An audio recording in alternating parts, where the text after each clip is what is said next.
Shalom, selamat pagi. Selamat Apa kabar pagi. adik-adik sekalian? Baik. Oke, puji Tuhan. Baik, Pak. Sebelum kita memulaikan pembelajaran kita di pagi hari ini, saya minta satu orang peserta didik untuk berdoa. Dari Lilian, bisa? Bisa. Mari kita berdoa. Ya Tuhan, terima kasih atas penyertaan-Mu sehingga kami boleh berkumpul lagi untuk melakukan kegiatan belajar mengajar. Kiranya Engkau berkati agar supaya kegiatan belajar mengajar kami pada pagi hari ini boleh berjalan seturut dengan kehendak-Mu. Dalam nama Tuhan Yesus kami sudah berdoa. Amin. Amin. Terima kasih Lilian. Dan di saat ini Bapak akan mengambil presensi kehadiran. Untuk yang dibacakan mohon Juwinda Rantumbanua. Hadir, Pak. Lilian Spinau. Hadir, Pak. Nadia Adore. Sepertinya tidak hadir ya. Jadi hanya satu orang yang tidak hadir. Oke.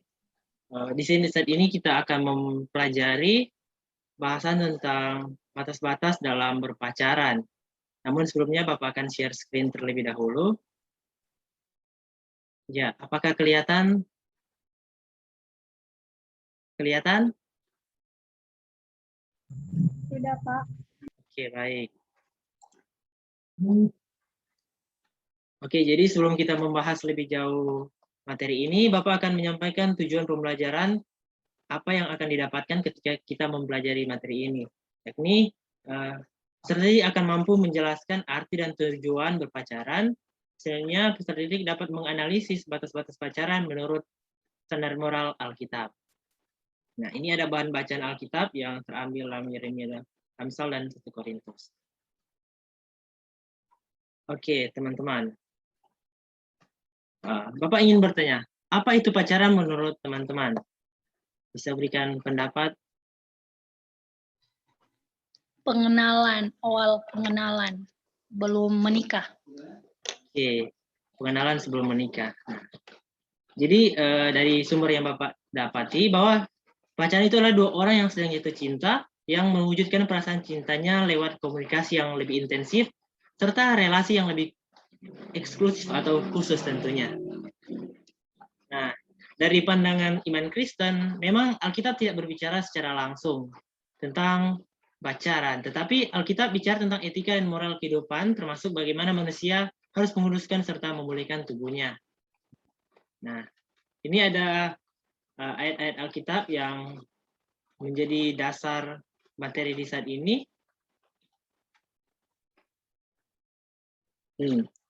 Selanjutnya, teman-teman pernah dengar tidak kisah tentang Yakub dan Rahel? Bagaimana perjuangan cinta Yakub untuk mendapati Rahel, sang pujaan hatinya.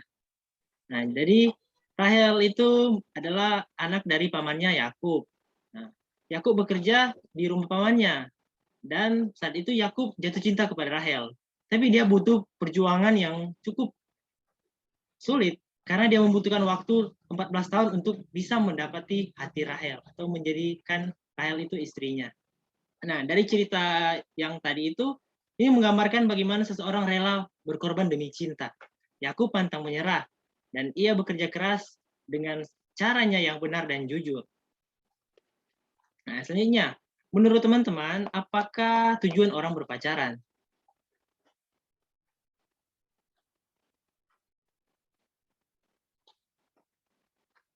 Ada yang tahu?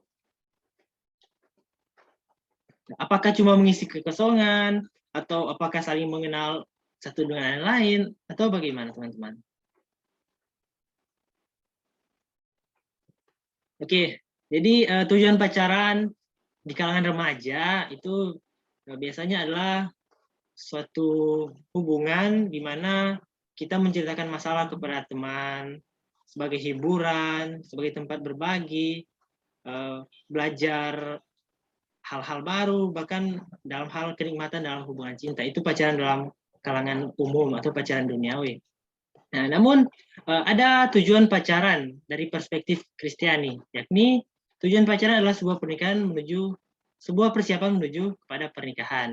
Nah, tujuan kita berpacaran adalah untuk memuliakan Tuhan tentunya, dengan cara memancarkan kasih Tuhan di dalam hubungan tersebut. Tujuan pacaran bertumbuh bersama-sama di dalam Tuhan.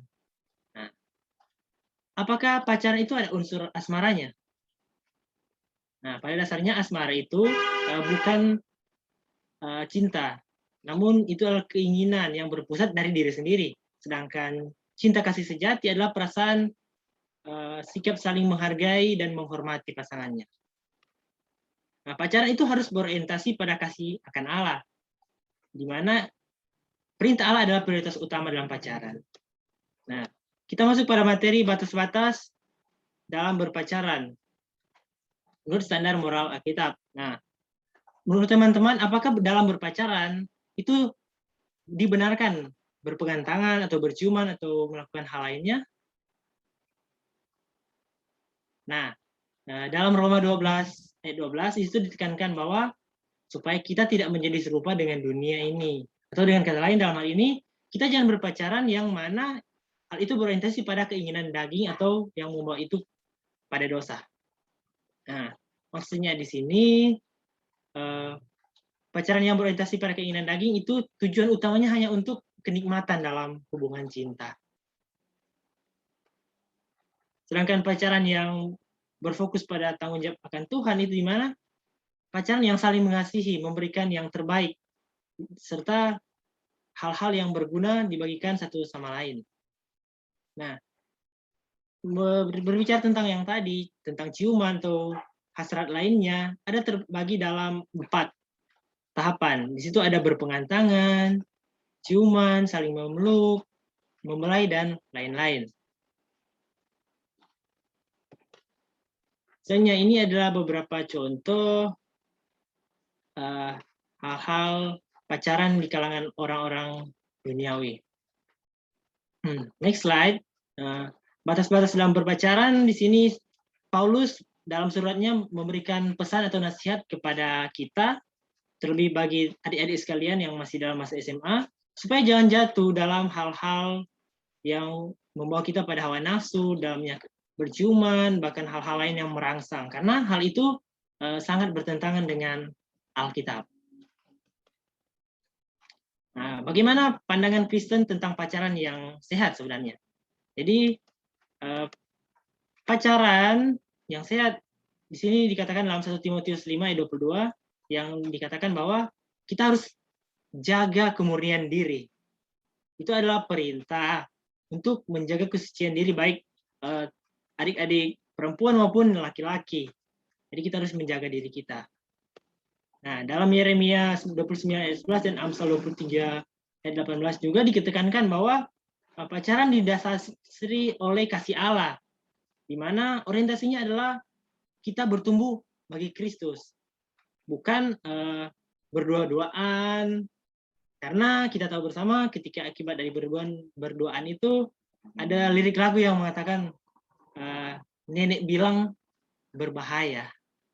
Ada lagu seperti itu. Oke, kita tiba pada bagian akhir dalam pembelajaran.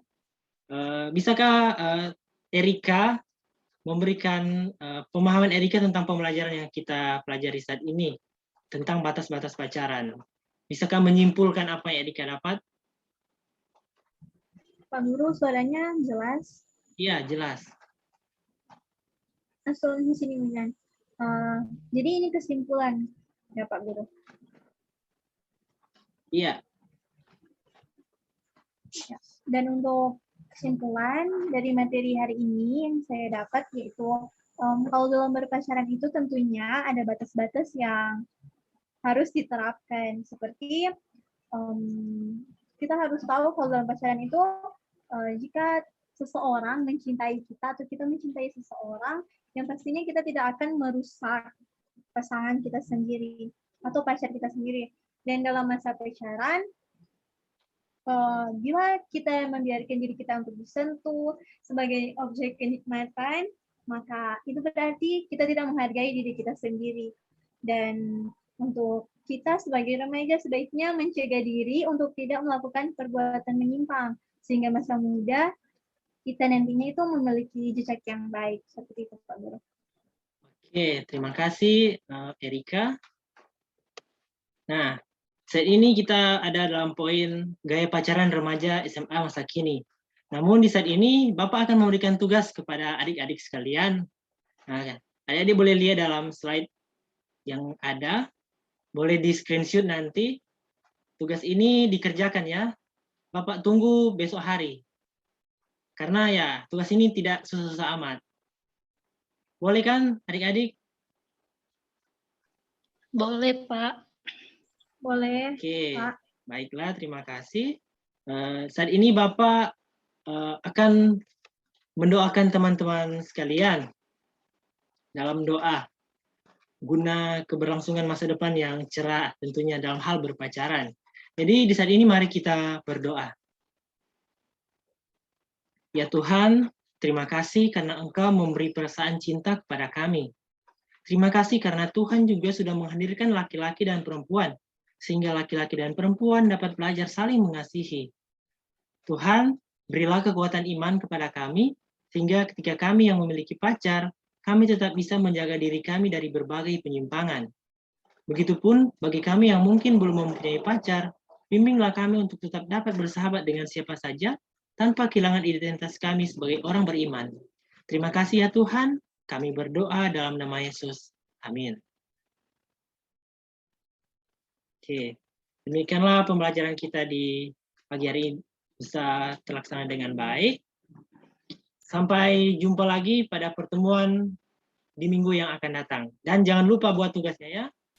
Oke, sampai jumpa. Terima kasih, Pak. Terima kasih.